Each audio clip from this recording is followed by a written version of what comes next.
ETF index mutual funds నేర్చుకుని stock మార్కెట్లో రాణించాలనుకుంటున్నారా? వెంటనే ఈ నెంబర్కి కాల్ చేయండి.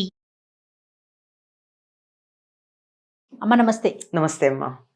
అమ్మా గృహస్థు కూడా బ్రహ్మచర్యం పాటించారు అని చెప్తుంటారు. కొన్ని సందర్భాల్లో విన్నాను కూడా నేను. అవునమ్మా.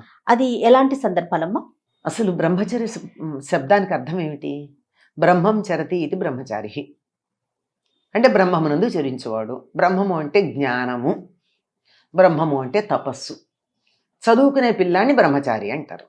ఎందుకంటే చదువుకుంటాడు గనక, జ్ఞానం సంపాదిస్తున్నాడు గనక. అది ఇంగ్లీష్లో కూడా ఏమంటారమ్మా దాన్ని? బ్యాచిలర్ ఆఫ్ ఆర్ట్స్ అంటారు. బ్యాచిలర్ అంటే బ్రహ్మచారి కదా. అవును. బిఏ అంటే ఏమిటి అర్థం? Bachelor of arts. కానీ మనం ఈ బ్యాచిలర్ ఆఫ్ ఆర్ట్స్ చదువుకున్న వాళ్ళందరూ పెళ్ళే చదువుకున్న వాళ్ళు ఉన్నారు. పూర్వకాలం చిన్నతనంలో 18 ఏళ్ళకి పెళ్లి చేసేవారు, అప్పటికి వీళ్ళు బిఏ చదువుతూ ఉండేవాళ్ళు, అంతే కదా. మరి ఏమిటి దీనికి సందర్భం ఏమిటి అంటే, చదువుకుంటున్నవాడనే అర్థం అండి, పెళ్లి కానివాడు అని కాదు అర్థం అక్కడ. అది అయితే బ్రహ్మచర్యం అనేటటువంటి దానికి చదువుకునే రోజుల్లో ఈ స్త్రీ సంబంధమైన, అంటే పురుషుల గురించి చెప్తూ ఉంటాం గనక, స్త్రీ సంబంధమైనటువంటి ఆలోచన లేకుండా, కామభావన లేకుండా ఉండేవాళ్ళు గనక చదువుకునే రోజుల్లో అప్పుడు వాళ్ళని బ్రహ్మచారులు అనేవారు. మొన్నటి దాకా కూడా ఒక మాట వాడకంలో ఉండేది, ఏదో వివాహే విద్య నాశాయ అని. పెళ్ళయిందంటే ఇంకా చదువు అయిపోయింది.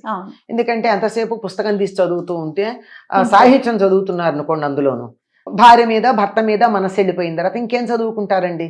మనసంతా అక్కడే ఉంటుంది. అది మామూలుగా అంటే పరిపూర్ణంగా దృష్టి అంతా దాని మీద కేంద్రీకరించి మొత్తం సమయాన్ని చదువు కోసం కేటాయించిన వాళ్ళ సందర్భం. మరి ఇప్పుడు అట్లా కాదు కదా. పెళ్ళయ్యాక కూడా చదువుకుంటున్నారు, జీవితాంతం చదువుకునే వాళ్ళు ఉంటారు. అందువల్ల అర్థం కాదు. అంటే గురువుగారు ఆశ్రమంలో ఉన్నప్పుడు చదువుకున్న దాన్ని బ్రహ్మచర్యాశ్రమం అనేవాళ్ళు. అయ్యాక వివాహం అయ్యేది.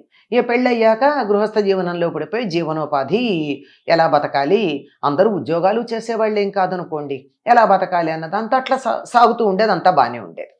అయితే బ్రహ్మచారి అనేటటువంటి పదానికి బ్రహ్మమునందే మనస్సు కలవాడు అన్నప్పుడు, బ్రహ్మం మీద మనసు ఉన్నప్పుడు, బ్రహ్మం అనే దానికి తపస్సు అనే అర్థం కూడా ఉందన్నాం కదా. తపస్సు అంటే ఒక దాన్ని దీక్షగా చేయడం అనేది.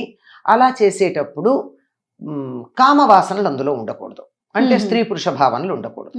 అట్లా ఉండకుండా మరి పెళ్ళైన వాళ్ళకు ఉంటుందా అంటే, అలా కూడా ఉండడానికి వీలుంది అని ఒక ధర్మం చెప్పారు మనకి. ఎట్లాగంటే, వివాహమైనటువంటి వాళ్ళు సంసారం నిర్వహించటం అన్నది, అంటే భార్యాభర్తల ధర్మం, దాంపత్య ధర్మం, అంటే శారీరకమైనటువంటి దాంపత్య ధర్మం ఏదైతే ఉందో అది ఎప్పుడెప్పుడు నిర్వర్తించవచ్చు, ఎప్పుడు నిర్వర్తించకూడదు అన్న దానికి కొన్ని నియమాలు ఉన్నాయి మనకి. మన శాస్త్రం చెప్తాం, చాలా స్పష్టంగా ఉంది మనకి. పురాణాలు చదివితే తెలుస్తుంది కదమ్మా. ఆవిడ దితి వెళ్ళి నాకు సంతానం కావాలని అడిగితే, ఇది అసుర సంధ్య వేళ, ఈ సమయంలో కూడదు అని చెప్తాడు. అంటే ఆ సమయంలో కూడదన్నది అదొకటే మనకి తెలుసు. అవును. అంటే అసుర సంధ్య వేళ, ఉషస్సంధ్య అంటే పొద్దున తెల్లవారుతూ ఉన్న సమయం. ఎందుకంటే ఆ సమయంలో ఏ పనులు చేయాలో చెప్పబడింది కనుక ఆ పనులు చేస్తే ఆరోగ్యానికి మంచిది. మనకి బయోక్లాక్ గురించి కూడా ఇప్పుడు ఆధునిక శాస్త్రంలో, సైన్స్లో చెప్తున్నారు కదా, ఏ సమయంలో కిడ్నీ బాగా పనిచేస్తుంది, ఏ సమయంలో లివర్ బాగా పనిచేస్తుంది, దానికి తగినట్టుగా మనం ఉంటే ఆరోగ్యం ఉంటుందని చెప్తున్నారు కదా. అట్లాగే నిషిద్ధ సమయాలు ఉన్నాయి. ఇప్పుడు చెప్పాను కదా, అసుర సంధ్య, ఉదయం. అట్లాగే కొన్ని తిథులు, ఆ తిథుల్లో భార్యాభర్తలు కలవకూడదు. ఎందుకంటే ఆ సమయంలో కలిసినట్టయితే కలగబోయేటటువంటి సంతతి మంచిది ఉండదు. అట్లాంటివి తిథులు, నక్షత్రాలు, దినాలు కొన్ని ఉన్నాయి, స్పష్టంగా ఉన్నాయి. ఆ రోజుల్లో ఉండకుండా ఇవి కాక మరికొన్ని ఉన్నాయి. మరికొన్ని అంటే రేపు తద్దినం పెట్టబోతున్నారు తండ్రిది, ఆ ముందు రోజు, ఆ రోజు, మర్నాడు, ఆ 3 రోజులు బ్రహ్మచర్యం పాటించాలి. తండ్రికి, తల్లికి ఎవరికి తద్దినం పెట్టినా అంతే కదా, వాళ్ళకే పెడతారు. లేని సందర్భంలో కొద్ది మందే మహానుభావులు మిగిలిన వాళ్ళకి, బంధువులకి పెట్టేవాళ్ళు ఉంటారు. అట్లాగా రేపేదో సత్యనారాయణ చేసుకుంటున్నాం, రేపు కన్యాదానం చేస్తున్నాం, రేపు కొడుకు ఒడుగు చేస్తున్నాం, రేపు గృహప్రవేశం చేస్తున్నాం, ఇట్లాంటివి కొన్ని ఉంటాయి కదా. రేపు శివరాత్రి రోజు గురించి మాట్లాడతారు. రేపు శివరాత్రి అంటే దానికి ముందు రోజు. ఇట్లా ఏవైతే మనం పండగలు, శుభకార్యాలు, తర్వాత అపరకర్మలు అంటే తద్దినాలవి ఇలాంటివి చేయడానికి ముందు రోజు కూడా బ్రహ్మచర్యం పాటించాలి. ఇలాంటి నిషిద్ధ దినాల్లో బ్రహ్మచర్యం పాటించాలి. ఇలాంటి సందర్భాల్లో బ్రహ్మచర్యం పాటించాలి. ఇవన్నీ పాటిస్తూ గృహస్థ జీవనం గడిపినటువంటి వాళ్ళు బ్రహ్మచారులుగా పరిగణించబడతారు. వాళ్ళను కూడా బ్రహ్మచారి అని అనాలి.